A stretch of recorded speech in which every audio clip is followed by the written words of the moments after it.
Hello दोस्तों, नमस्कार। स्वागत है आप सभी का आपके अपने यूट्यूब चैनल में। आज 5 जून को आरआरबी एनटीपीसी सीबीटी 1 का एग्ज़ाम शुरू हो चुका है। फर्स्ट शिफ्ट आपका समाप्त हो चुका है। फर्स्ट शिफ्ट का एग्ज़ाम जो है उसमें जीके जीएस मैथ रीजनिंग के कौन से क्वेश्चन पूछे गए थे वो सभी देखेंगे। 100% रियल क्वेश्चंस हैं, तो इस बात पे वीडियो को लाइक और शेयर के साथ कंटिन्यू कीजिएगा। सभी दोस्तों तक वीडियो पहुँचाने के लिए वीडियो को ज़्यादा से ज़्यादा शेयर ज़रूर कीजिए। और अगर आप आरआरबी एनटीपीसी सीबीटी 1 के हर शिफ्ट का एग्ज़ाम एनालिसिस ऐसे ही देखना चाहते हैं तो फटाफट से इस चैनल को सब्सक्राइब करके नोटिफिकेशन बेल को ऑन कर लीजिए। और आगे जिनका पेपर है वो ज़रूर देखें ये सारे क्वेश्चन, क्योंकि आपके शिफ्ट में भी ऐसे क्वेश्चन आएंगे और बहुत सारे question shift wise shift repeat भी होंगे। तो पूरा वीडियो लास्ट क्वेश्चन तक ज़रूर देखिएगा। स्टार्ट करते हैं अपने जीके जीएस के क्वेश्चन से, उसके बाद अपने मैथ रीजनिंग पे भी आएंगे। देखिए, एक आपका करंट अफेयर से क्वेश्चन आज पूछा गया कि 2023 का जो व्यास सम्मान है वो किसे दिया गया था। तो 2023 का व्यास सम्मान ये पुष्पा भारती जी को दिया गया, ठीक है। और 2024 का अगर आपसे आने वाले शिफ्टों में पूछे तो 2024 का जो व्यास सम्मान है ना वो प्रसिद्ध हिंदी लेखिका सूर्यबाला को दिया गया, ठीक है। 2023 का आपसे पूछा गया था, पुष्पा भारती राइट आंसर होगा। 2024 का मैं आपको बता चुका हूँ, प्रसिद्ध हिंदी लेखिका सूर्यबाला को मिला है 2024 में। ये वाला आपसे आने वाले शिफ्ट में ज़रूर पूछेगा। एक करंट अफेयर का क्वेश्चन आया था, WPL जो वुमेन्स प्रीमियर लीग है 2024 में किस टीम ने जीता था। कुछ बोल रहे हैं 2025 का आया था, कुछ बोल रहे हैं 2024 का। तो मैं आपको दोनों के आंसर बता देता हूँ। WPL 2024 की अगर बात कर लें तो ये RCB royal challenger Bengaluru team ने जीता है। WPL 2025 जो अभी ख़त्म हुआ था वो जीता था मुंबई इंडियंस की टीम ने। हाँ, और 2023 की अगर अपने बात कर लें, 2023 में पहली बार WPL खेला गया था और ये 2025 में इसका तीसरा सीज़न था। 2023 की अगर अपने बात करें ना तो 2023 में पहले सीज़न में भी मुंबई इंडियंस ही चैंपियन बना था। अभी तक टोटल 3 सीज़न खेले जा चुके हैं, जिसमें 2 बार मुंबई इंडियंस चैंपियन बना है और 2024 में RCB चैंपियन बना था। इन तीनों ही सीज़न में अगर आपसे रनर अप उप विजेता पूछ ले तो आप कहोगे दिल्ली कैपिटल्स। दिल्ली कैपिटल्स तीनों बार फाइनल में पहुंची थी और तीनों बार वो उप विजेता के रूप में बनी है। हमसे पूछा था WPL 2024, तो ये RCB इसका राइट आंसर होगा। अगर आपसे पूछ ले IPL 2024 किसने जीता था तो आप कहोगे KKR। और हाल ही में आपका जो 2025 का IPL है वो भी RCB ने ही जीता है 18 सालों के बाद। ध्यान रखिएगा, ये सारे क्वेश्चन इंपॉर्टेंट है, करंट अफेयर यहीं से बनेगा आपके। एक और करंट अफेयर पूछा गया कि वर्ल्ड चेस चैंपियनशिप 2024 कहाँ खेला गया है, तो ये सिंगापुर में खेला गया है। तो सिंगापुर इस क्वेश्चन का करेक्ट आंसर था।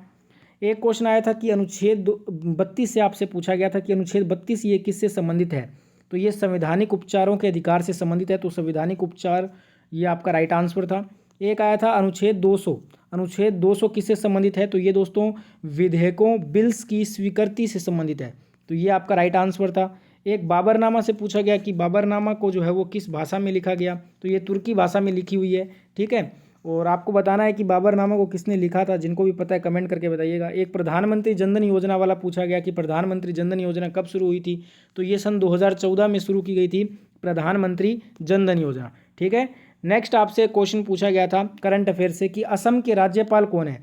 तो असम के राज्यपाल आपसे पूछा गया तो लक्ष्मण आचार्य ये असम के वर्तमान में राज्यपाल हैं। इसरो की स्थापना भी पूछी गई थी। इसरो का जो फॉर्मेशन है ना ये 15 अगस्त 1969 को हुआ था। इसरो की बात करें तो इसरो की स्थापना विक्रम साराभाई के द्वारा की गई थी।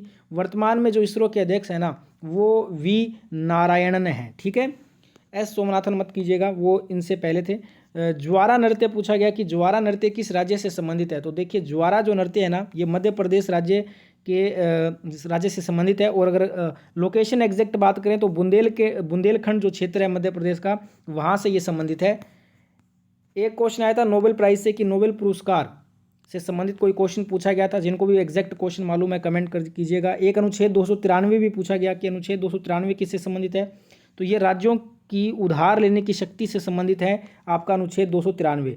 नदी का उद्गम स्थल कोई पूछा गया था, किस नदी का पूछा गया था एग्जैक्ट मालूम नहीं है। समुद्र की गहराई को किसी यंत्र से मापा जाता है, तो ये फैदोमीटर आपका करेक्ट आंसर होगा। बहुत ही आसान क्वेश्चन था ये। और एक यहाँ पे FTP का फुल फॉर्म पूछा गया था, तो फाइल ट्रांसफ़र प्रोटोकॉल ये FTP का फुल फॉर्म होता है। FTP का मतलब मैंने आपको बता दिया, फाइल ट्रांसफ़र प्रोटोकॉल। और यह एक क्या है, मानक नेटवर्क प्रोटोकॉल है जिसका उपयोग कंप्यूटर नेटवर्क पर क्लाइंट और सर्वर के मध्य कंप्यूटर फाइलों के स्थानांतरण के लिए किया जाता है। FTP क्लाइंट और सर्वर के मध्य अलग अलग नियंत्रण और डेटा कलेक्शन का उपयोग करके क्लाइंट सर्वर मॉडल आर्किटेक्चर पर बनाया गया है। ठीक है, एक आया था यहाँ पे भारत का पूर्वी तटीय मैदान कहाँ पे स्थित है, तो ये आपका जो पूर्वी घाट और बंगाल की खाड़ी के बीच में आपका पूर्वी तटीय मैदान है, तो पूर्वी घाट और बंगाल की खाड़ी इस क्वेश्चन का बिल्कुल राइट आंसर हो जाएगा। एक पूछा गया था कि तख्त ए बही बौद्ध मठ किस देश में है, तो पाकिस्तान में ये वर्तमान में स्थित है। और इंडो पाक जो कॉन्फ्लिक्ट अभी हुआ है, इससे अगर अपने बात करें तो इससे रिलेटेड क्वेश्चन तो नहीं बनेगा, ऑपरेशन सिंदूर से रिलेटेड की बात कर रहा हूँ मैं, पर पाकिस्तान से आपको क्वेश्चन कुछ देखने को मिल सकते हैं जो कि आज पूछा भी गया है, तो ध्यान रखिएगा ये।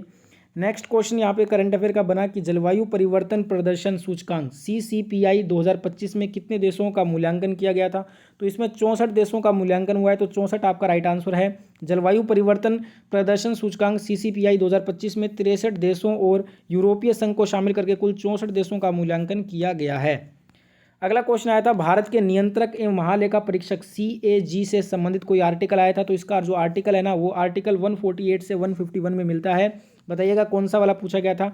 हाल ही में के संजय मूर्ति भारत के नए नियंत्रक एवं महालेखा परीक्षक CAG नियुक्त किए गए हैं। CAG के रूप में ये वह वर्तमान अध्यक्ष गिरीश चंद्र मुर्मू का स्थान लेंगे। ठीक है, नेक्स्ट यहाँ पे झारखंड के मुख्यमंत्री हेमंत सोरेन से पूछा गया कि उनका नेतृत्व कहाँ से है, तो ये बरहेट का निर्वाचन उनका क्षेत्र है, तो बरहेट निर्वाचन क्षेत्र करेक्ट हो जाएगा। हेमंत सोरेन की बात करें तो उनका जन्म 10 अगस्त 1975 झारखंड के राजनीतिज्ञ हैं जो झारखंड के 5वें मुख्यमंत्री हैं। उन्होंने 2 बार झारखंड के मुख्यमंत्री के रूप में पद संभाला है, जुलाई 2013 से दिसंबर 2014 और दिसंबर 2019 से जनवरी 2024 तक झारखंड के मुख्यमंत्री के रूप में कार्य किया।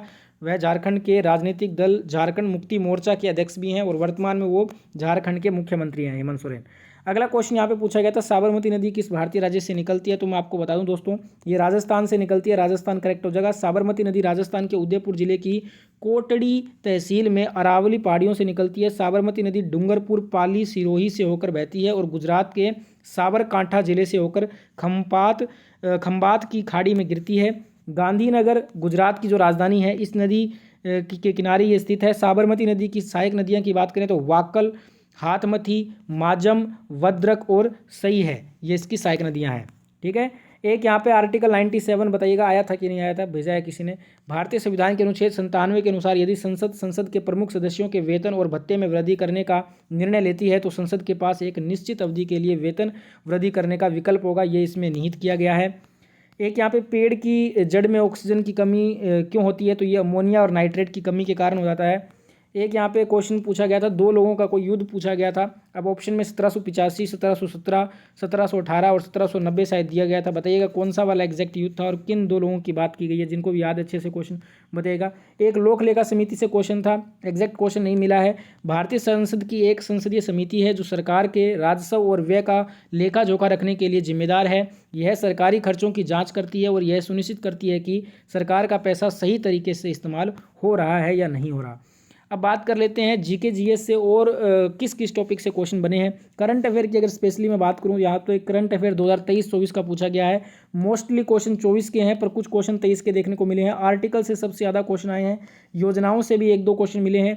अगर अपने इकोनॉमी की बात करें तो इकोनॉमी से भी 2 क्वेश्चन थे, स्पोर्ट्स से क्वेश्चन मिले हैं, रिवर नदियों से 2 क्वेश्चन थे, हिस्ट्री से भी क्वेश्चन देखने को मिले, पॉलिटी से बहुत ज़्यादा क्वेश्चन आए हैं, कंप्यूटर से भी आए हैं और योजना मैंने आपको बता दी है। तो जीके जीएस और करंट अफेयर में आपको मोस्टली 24 का कवर करना है। 23 का अगर आपने किया है तो बहुत अच्छी बात है, बाकी 24 का आपको कवर होना चाहिए क्योंकि मोस्टली 24 से ही आपसे पूछा जाएगा।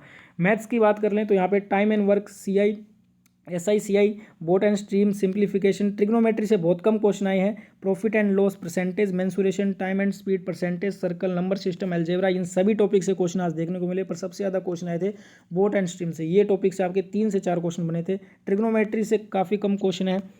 इसके बाद अपने अगर रीजनिंग की बात करें तो कोडिंग डिकोडिंग से भी क्वेश्चन, ये आपको जो टॉपिक मैं दिखा रहा हूँ ये सभी टॉपिक से क्वेश्चन आज पूछे गए हैं। Coding decoding, distance and direction, blood relation और number series, seating arrangement, line arrangement, floor arrangement, mathematical operation, ये सभी जो टॉपिक है इन सभी से आज क्वेश्चन देखने को मिले हैं। तो ये सारे टॉपिक अगर आपके कवर हैं तो बहुत अच्छी बात है। तो मैथ रीजनिंग मैंने आपको बता दिया है, जीके में भी मैंने आपको बता दिया है और करंट अफेयर आपको 24 का तो करना ही करना है। और अगर और क्वेश्चन आपको मिलते हैं तो कमेंट कीजिएगा इस वीडियो के अंदर। और मैं आपसे अब सेकंड शिफ्ट के एनालिसिस के साथ मिलूंगा। थर्ड शिफ्ट का एनालिसिस भी आपको यहाँ पे देखने को मिलेगा। तो वीडियो को फटाफट से लाइक ज़रूर कीजिएगा। एंड करने से पहले वीडियो को लाइक और शेयर ज़रूर कर दीजिएगा। और अगर आपका एनटीपीसी सीबीटी 1 का आगे एग्ज़ाम है तो रोज़ाना इस चैनल पे आप एनालिसिस देखिएगा, क्योंकि सारे शिफ्ट के क्वेश्चन अगर आप करके जाते हो तो आपको बहुत फ़ायदा मिलेगा। क्वेश्चन रिपीट होंगे और लेवल भी आपको पता चलता रहेगा, इसलिए आप चैनल को सब्सक्राइब जरूर कर लीजिएगा और नोटिफिकेशन की घंटी को भी ऑन कर लीजिए। जय हिंद, जय भारत।